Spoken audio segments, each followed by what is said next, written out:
everyone. Good afternoon.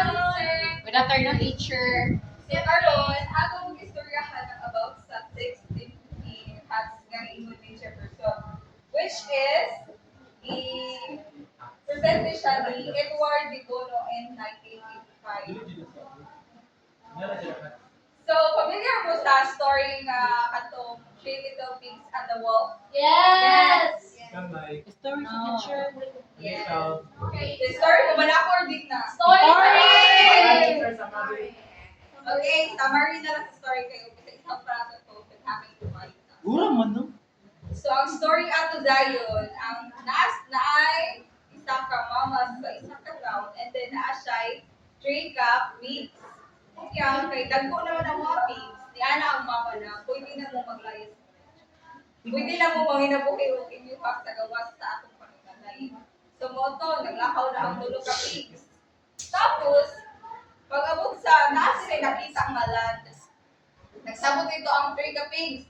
Ana sila nga, mamuhay na daw sila sa ilang pigs sa ugalingon. So, that's why nag-decide sila nga magtulog sila og balay, pero the already hapon ng ilang panimalay. Kaya gusto nila ka ng, bisan daw lahi sila og panimalay, kaya agad po sila, magubagyan po sila or ganang, dali organic sila makatulog sa ilang na ay kinahanglan. So, mga to, si pinakamagulang na pig, si Zion. Ang si Zion kay nagtukod siya og balay na gamit ang dayami. Kapag si dayami. Yes. Straw. Siya ka nang laya na ako na. Straw, gani, straw. Kumay. Wala nga. Sige, wala tong dayami ang ipong balay ni Zion. Kung siya kasi dahil katapulan naman si Zion, gusto niya kanang nag-irap sa balay ang balay kay gusto siya mag-happy-happy na Zion. Kaya natukod na niya ang balay, isa pa kaadlaw natukod na Zion niya. Kaya ang isa ka baboy na si Ruby, ang gigamit niya nga kuan, tungod siya balay is kahoy. Kaya naunta na itong pagkatuloy ng pigs. Ano siya na? Ruby. Kaya ito ang balay nito, pa na Ruby kung kayo abot na wolves or mga kalamidad. Ano si Ruby? Oo. Oo, parang ligo niya akong balay. Gusto sa akong isa kahit suon. Tapos, here comes the dicing pangkatuloy ng pigs, si Jeffrey. Si Jeffrey, ang gagamit ni Jeffrey is simento or ka ng mga blocks. Kaya, dugay na kuman ang balay ni Jeffrey. Dito na yung si Zion o si Rumney. Ikatsawan nila si Jeffrey kahit ano sila. Jeffrey, dugay lagi na kuman yung balay. Nag-isip ka ako sa imong balay. Ito, ikatsawan nila si Jeffrey kahit dugay na kuman. So, after pila ka days, abot ang isang ka week na kuman na rin ang balay ni Jeffrey. Tapos, one day, niabot si Kuan, si Jason. Jason kibali ang wall. So, si Jason, ang nagkuhan siya, nakita niya ang tulong kababoy na si Zion, si Rumney, si Jeffrey. Dahil gutoman si Jason. Tapos, nanuktok dahil si Jason sa pinakauna na balay, which is sa balay ni Zion. Tuktok niya ang balay ni Zion nga, dayami. Ano siya? Zion, please pasudla ko. Kung dili ko rin mo pasudlon, akong huyog-huyog ang balay. Ano si Zion? Dili daw siya magpasulod. Kaya bisa man sa akong gawin ko yung strong daw iyahang balay. Moto si Jason. Ano na si Jason na? Sige, kay kuan strong maghay mong balay ato gi-test mo ang balay. Moto hingaog ako si Jason. Tapos gi-blow din niya ang balay ni Zion. Moto nagmukag ang balay ni Zion, nagligid-ligid si Zion, hato niya abot sa pikas na. So kung nagligid-ligid siya padulong sa balay ni Rumney. Na ingala si Rumney nga si Zion na gano'n lupay mo ka Zion na usa mapagpitag sa imo. Nagpangkat si Zion na siya na daw wolf sa kawas yung pa iyang balay mo kung na tapos ala si Rumney. Sige, tago na nila at sa lamisa kay ako'y bahala. Ako'y bahala. Tapos, putang gilakan na nila ang balay. Nani, abot ang ang wall si Jason, abot ang pod. Pinagtukan siya sa balay ni Rumney. Ana na yun si Jason na po. Kung ano ba nagitawag, ibalik niya si Rumney. Kasi Rumney, pasawid ako sa imo ang balay. Ana na po si Rumney, dili daw siya magpasawid kay siya lagi daw iyang balay. Ang bugiro ba si Rumney. Tapos, gihuyop tapos ni Jason ang balay ni Rumney. Oto, gihuyop. Paghuyop kay Maylin kay pultahan na lang. Sila na lang buhay ulit ni Jason. Kami, dayon. Tapos, nagtagan-tagan na po sila pagalo sa balay ni Jeffrey. Nalito niya ang balay. Kaya silang tawag pa Jeffrey. O niya, pag-uyaw sa wall, which is si Jason, pag-uyaw niya, wala niya natawag ang balay ni Jeffrey kay mas tingol man ang balay ni Jeffrey. O niya, nangita og lain paagi si Jason, ikat-kat siya dito sa bonfire. O niya, nisulod siya dito sa Fireplace. Sana? fire. Chimney. Basta Chimney. Ay, Chimney. O, chimney ni Dayon, mo to nisuksuko si Jason dito. O niya, kailangan sila idea na sumuran daw. O to, namatay na si Jason kaya nasulog si Jason dito sa Chimney. sumuran siya story yung taramoy na balat. So, karon, dire na lang ma-apply ng 6 thinking hacks. So, karon, naatay ko under for example lang bali ni Hakay. Paper. Bali mo siya white, red, yellow, black, green, and blue. So, kani white, mo ni siya kani kwan gani nag-focus ni siya sa information of facts which is katong about sa text or katong sa story na ni teacher. So, karang nag-base din siya sa katong mga story or mga facts. Tapos, kaning red naman is nag-focus ni siya sa feelings or kanang emotion sa students. Diba? What if si Romnick, kung sa man si Romnick, kung sa may yung feel ato na story, kung siya taratong feels. O ang kaning yellow naman is nag-focus na siya sa positive thoughts or kanang benefits or kanang mga advantage din. Nag-focus siya sa positive na side. And then, syempre, kung natay positive na putay, Negative! which is kaning black. Ang kaning black is nag-focus din siya sa mga problems or kanang mga negative thoughts. O kaning green is nag-focus din siya sa creative thoughts, which is kanang mga new ideas or kanang mga kanang other solution galing nimo sa story kung mabago pa nimo sa imong tapos galing blue naman is nag-focus din siya sa controlling the process, which is kanang pagkasunod-sunod gani sa story or kanang balik sa imong plano. Tapos sa may sunod na yun sa imong plano. So, ingana siya. Unya, ihatag ko ni sa inyong magbalik. Kibali, sample lang kibali, mag-groups kibali kung tapos na ko ihatagan ani. Unya, ang kaning hats, lagi siya isulod ng mga questions, which is nag-focus diri ka. So, pero ihatag na ko ni. Ang group 1 kibali si Victor. Kami tulog? Unya, ang group 2 si asa na si Dave? Sige, sa lang ni si Light. O yang yellow si Michelle. Wala ka? O yang black si Romy. Masamang ulit man. Tapos si Angeline. O si Zion ang blue. Sige, karon pagsugod ta sa white. Sige, may floor. Pakipasa sa question o kung sa inyong answer. What happened when the wolf met the three pigs in the story? Pinakauna kasi Zion, iyang give ang palay ni Zion na made of Dayami. dayami. Ako man ang pig man. Tumpag. Ikaw ito. Ikaw gani. Tapos sa second pig, si Zion dito sa second pig, which is si Romnick. Na iyang balay made of kahoy. Tapos yoyok ni Kuan. Tapos ni Polaris. Tapos natumpag na sa botong ni ato na pinasay katulong ang page si Brillante. Tapos ang balay ni Brillante is made of bricks, liquor siya uyap ni Kuan. Polaris wala na tumpag si Polaris ni ito siya pala dito sa ingon pa ni Zion chimney. Tapos nakaunaw sila nga sunuran to nitong ilalong mo to na pagka ulag ni Kuan pag naog ni Polaris nasunog siya na mo siya picture. Okay, hatagan itong 5 clubs si Mayflower. So, tama ba ang answer ni Mayflower? Based on facts ba? Or Yes. sa information? Yes. Very good. Nag-base siya sa story na ako big. So, ang pagkaduhang nga hats kay Red. Reds! Isa man ang Reds. Like, So it is associated to Phoenix. So the question is, how do you think the three pigs felt when they saw the wolf? So I think the three pigs, Zion, Romnick, and Jeff, felt afraid because the wolf might hurt them. So sa pagka-last na part, I think different na sila og na feel or emotions because in the kanang first pig, of course, na afraid sila kay nagubay ang house.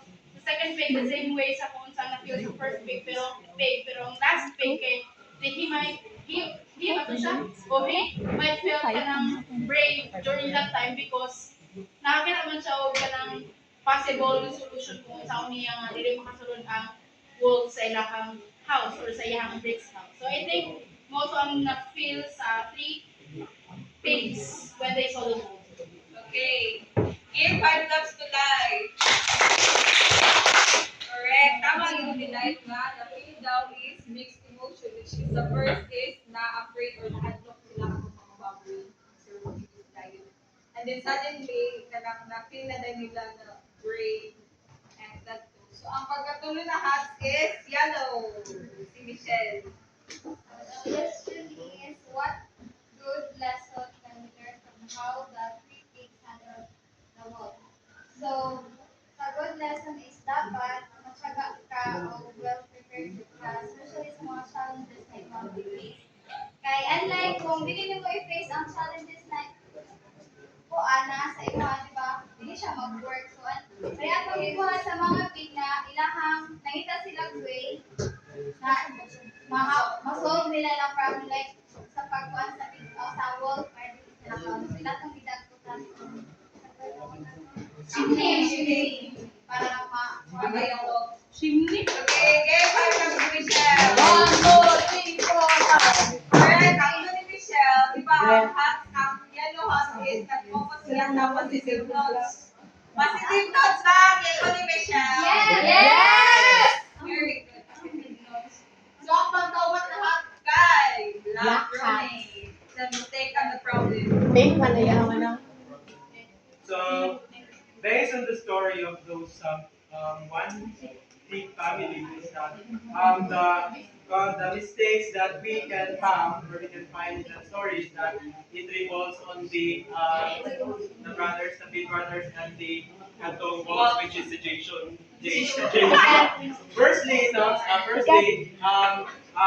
Katong ang older brother nila is the judge nila ang Katong words or mabalay silang manggon kadugay na uwan nga gidya sila kadugay na uwan without knowing that those house will actually save them eventually because of the bomb. So the mistakes that they did in that is that they judged those like so on based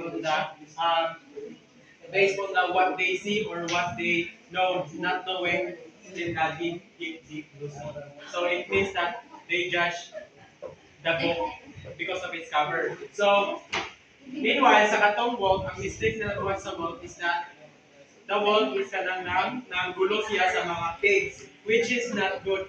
Which is not good. Dapat ang wolf dito siya mangita ka ng pagkaon sa laki na kanang quality. It is also not good to destroy a house or force someone to ask for food and then eventually destroy their house if they did not give you food. So that is the mistake of the one of the mistake of the wolf. And another also is that the wolf di kuan niya kanang murag underestimate niya ang balay sa katong ni Zeo nga pagtuon ay Jeffrey nga pagtuon niya is dali riya niya makuha and eventually is nag-cause iya of death. So the lesson is that we should not judge the others based on what we see, based on how they work, but we should always consider the goodness and the goodness as well. So that's it. Okay, game 5 laps to Rooney. Tama ba ang game ni Rooney? Yes! Yes, of course, because ang black na hats is nag-focus sa mga negative thoughts, which is nag-underestimate sila sa nilang gusto. Generate creative thoughts. So, ang question here is, how could you change the ending of the story to make it more creative or different? So, if I I would be given a chance to change the ending of the story. Maybe instead nga ma-fall ang katuang wall sa katuang chimney o instead nga ma-fall siya sa chimney tapos mag-run away siya is i-stop siya sa katuang third nga kanaang pig. Maybe i-corner siya sa tulo ka katuang pig. Tapos ma-defeat nila ang katuang wolf pero dili mamatay ang wolf pero masakitan lang ang wolf. Tapos in that time dayon ma-realize dayon sa wolf nga kana ang mali diya yang gibuhat. So ignan niya ang katong mga three ka pigs nga kana ang kuan kanang mali akong gibuhat but nabuhat lang nako ni siya. It's because desperate lang kung makakita og pagkaon. So after ana dayon is ma-realize pud ang mga pig nga siya dahil is hungry lang siya or gutom lang siya. So ang may tabo is tabangan nila ang wolf nga makakuha og pagkaon tapos tabangan po nila ang wolf nga maka-create og yang galingon nga home. So in return ana is si wolf food is kana si wolf is in return atong kindness ipakita sa tulo ka pig. Si wolf is kana ang dili na niya gambalaon tulo ka pig. So definitely the ending of the story will be the pig and the wolf will be live together happily and kana ang they are friends. Thank you, Angelique. Get back next to Angelique. Alright. The question is, what steps did the character follow in solving their problem with the wolf? So first is katong sa first pig is isagon siya sa iyang half brother, which is the second. So balik sa second pig is na broken. Then, ibalik sa sila sa ilang third brother, which is katong brother na ang houses, which is made of bricks. That's, natuna sila na-take shelter. Then, after that, so, dili man ma-blow ni Wolf ang bricks na house. That's why, nikat-kat siya sa ilang chimney. Then, automato siya, minsan ito nahagong siya sa kalayo. Kung namatay. So, ito, ayaw, steps na gibuhat kay transfer hatod nara sila yung kaya what is an answer to yung problems. That's all. Thank you, Zion. Give time to si Zion. Tama ba yung si Zion? Yes. I'm sorry. Yes, of course, pero dinaktaw siya dito sa form na di pa naglakaw pa to siya. Iba sa transfer ganito no. Work ka ba sila? So, aside sa kaning 60 na teaching study, hinapon siya na inya which is kaning passing the okay. Familiar ko ani? No. Cabbage. Pas na cabbage lang. So, ang kaning passing the bouquet is same magyapon siya kana sa cabbage relay which is mag-choose ng familiar words. Isa sa mga words song ay mag-choose ng familiar song. And then, bigla kay group gani ang class ito. 3 big circles. So, 3 groups na mag-circle sila. And then, na-i-post si teacher ng mga question ni Bali. For example, gani ang question, i-post ni teacher. And then, ganyan na dayon sila magkanta ng song. Which is, magpasa-pasa sila ng mga things. Pwede kaning pin, or kaning handkerchief, or kaning other toys, while singing. So, pag moingon si teacher, stop.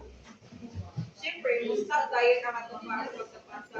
So, ang atong last na nakagunit, muna din sa aking last mo. And then, naapos sa beli, which is, thread to, zero. So, more up din katong dula-dula kanina. Mag-circle ka ba mo? I-arrange nyo ang share ito, circle. And then, nagyan ko yung question din sa front. And then, mag-play ako ng song si teacher. Kaya, pag i-start ni teacher ang song, kung kinsa tong wala nakalingko sa likuran, wala na ito siya ang sa question natin. Sa front.